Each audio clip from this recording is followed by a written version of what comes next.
नमस्कार, संसद समाचार में आपका स्वागत है। मैं हूं चंद्रशेखर जोशी और आइए सबसे पहले लोकसभा की बात करते हैं। लोकसभा में बृहस्पतिवार को भी पिछले कुछ दिन की तरह मणिपुर मुद्दे को लेकर गतिरोध बरकरार रहा और सदन की कार्यवाही 2 बार के स्थगन के बाद दिन भर के लिए स्थगित करनी पड़ी। विपक्षी सदस्यों की नारेबाजी के बीच ही सरकार ने कारोबार सुगमता को बढ़ाने के उद्देश्य वाले विधेयक समेत 2 विधेयक पारित कराए।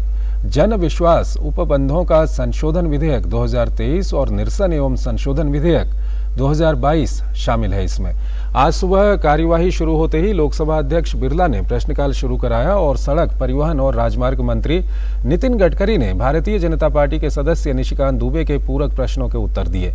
इस दौरान विपक्ष के सदस्य आसन के समीप आकर नारेबाजी कर रहे थे और तख्तियां लहरा रहे थे।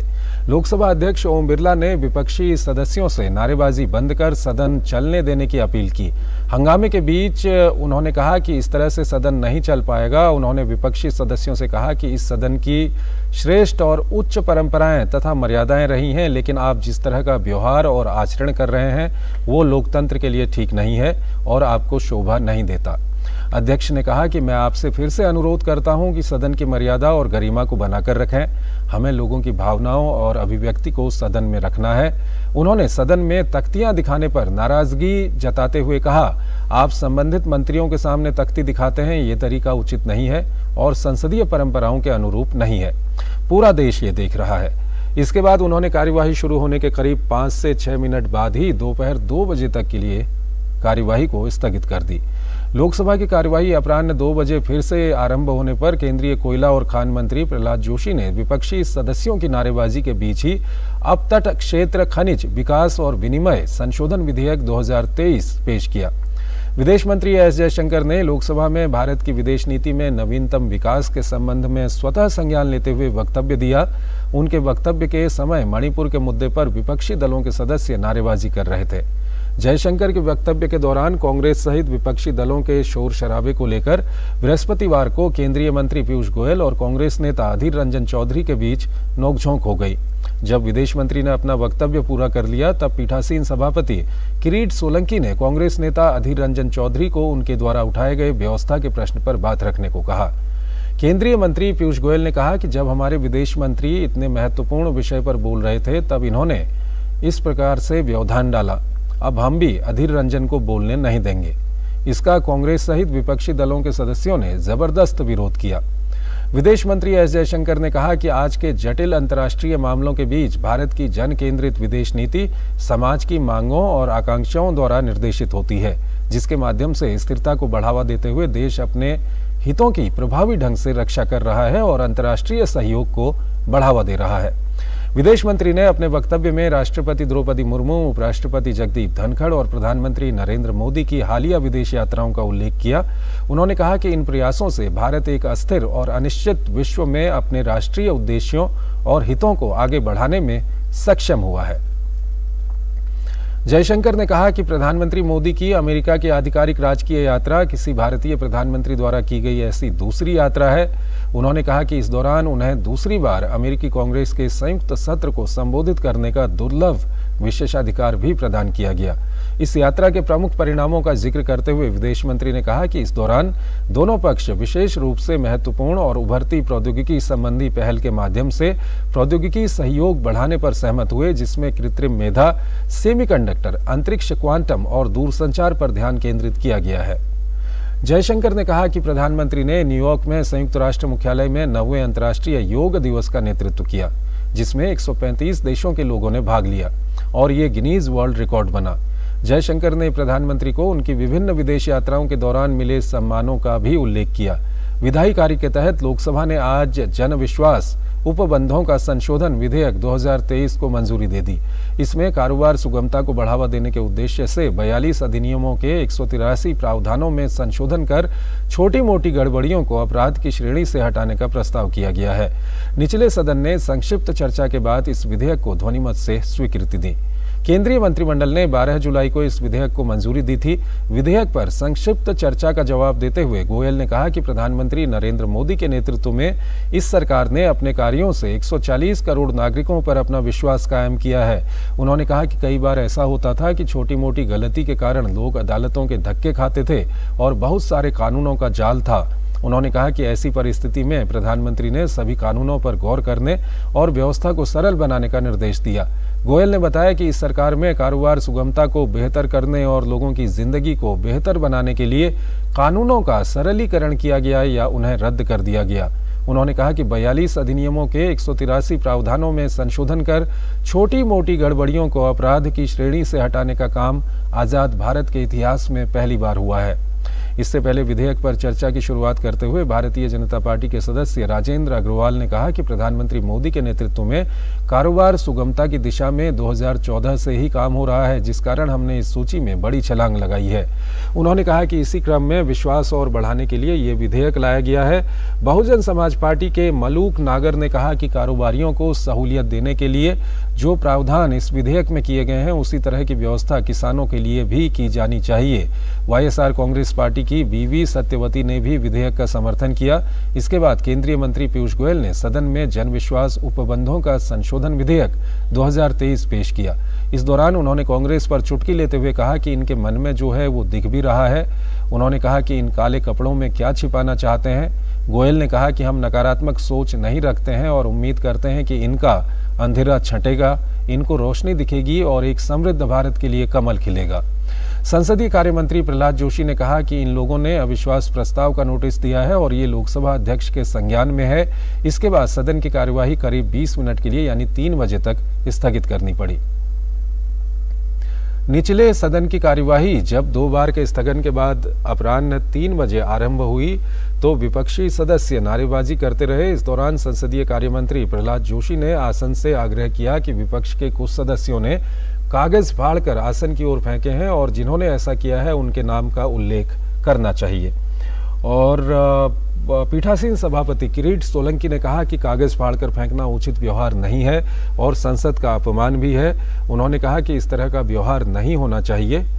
सदन में कांग्रेस के नेता अधीर रंजन चौधरी ने सरकार के खिलाफ लाए गए अविश्वास प्रस्ताव पर चर्चा की मांग उठाने की कोशिश की तो सोलंकी ने नियम 198 के तहत प्रावधान को पढ़ा।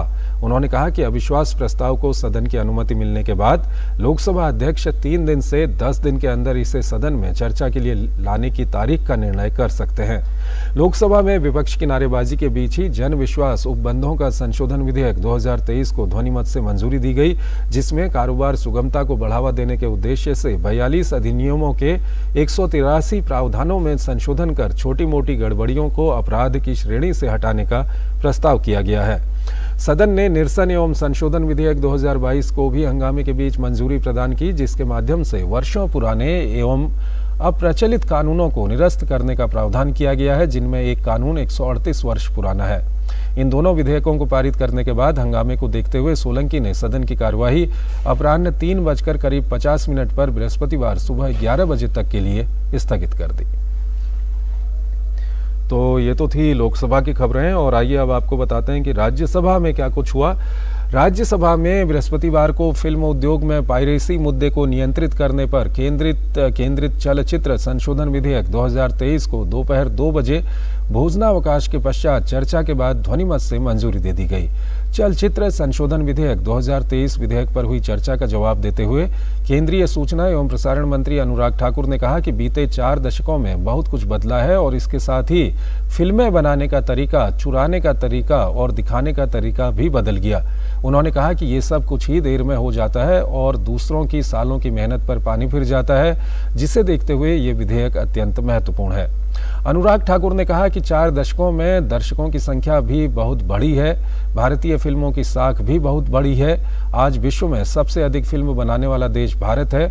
उन्होंने कहा कि पायरेसी एक दीमक की तरह भारतीय फिल्म उद्योग को खा रही है और इसको रोकने के लिए लाए गए चलचित्र संशोधन विधेयक से उद्योग के हर सदस्य को लाभ मिलेगा और सिनेमा के माध्यम से भारत एक सॉफ्ट पावर की तरह तेजी से उभरेगा।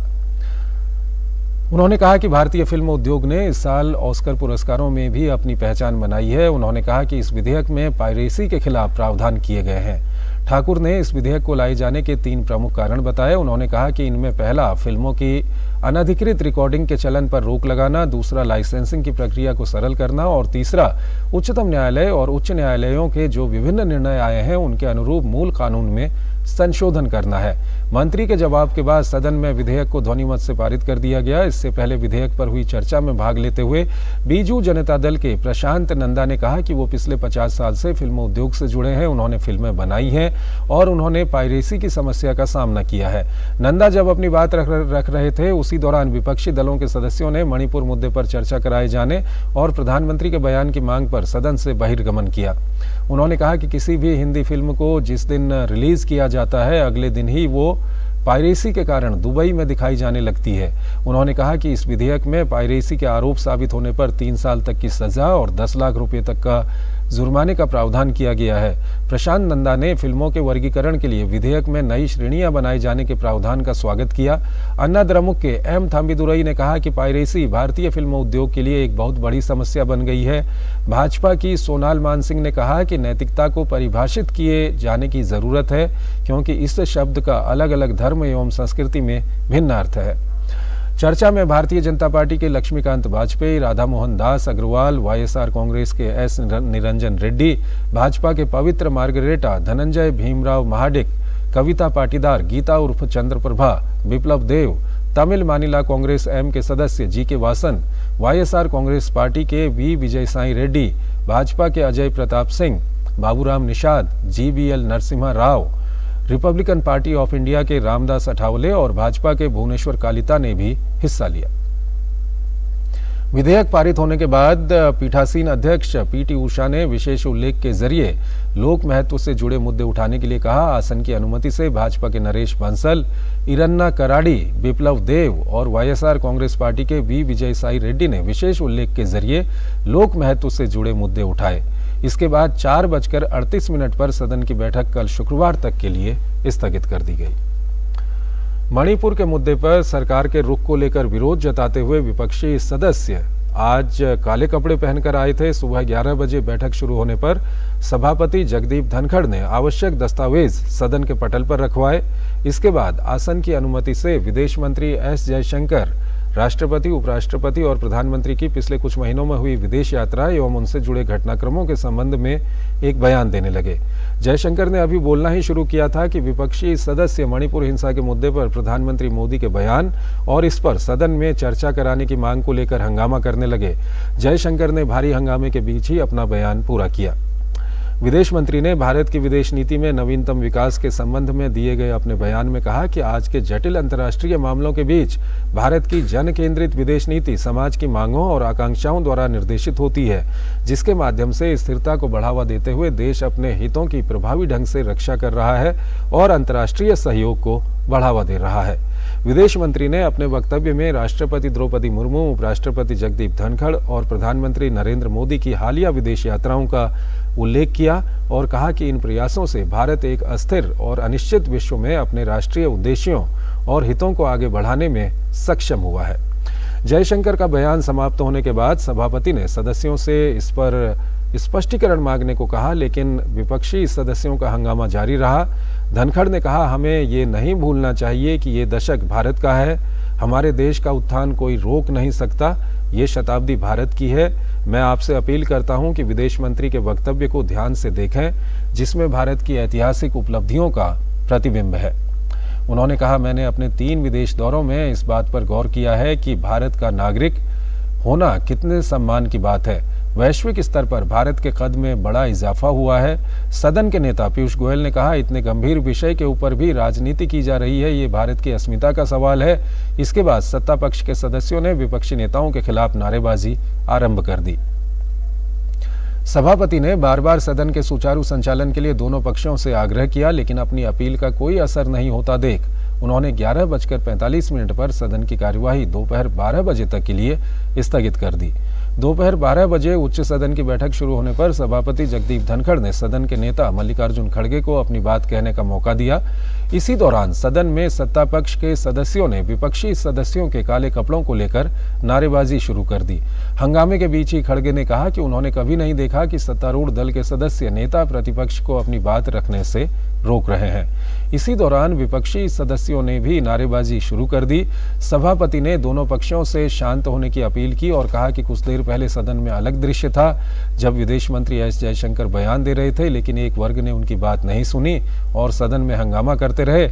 धनखड़ ने एक बार फिर सदन में हंगामा कर रहे सदस्यों से शांत होने की अपील की, लेकिन इसका कोई असर नहीं होते देख उन्होंने दोपहर 12:05 पर बैठक अपराह्न 2 बजे तक के लिए स्थगित कर दी। तो संसद समाचारों में फिलहाल इतना ही। नमस्कार।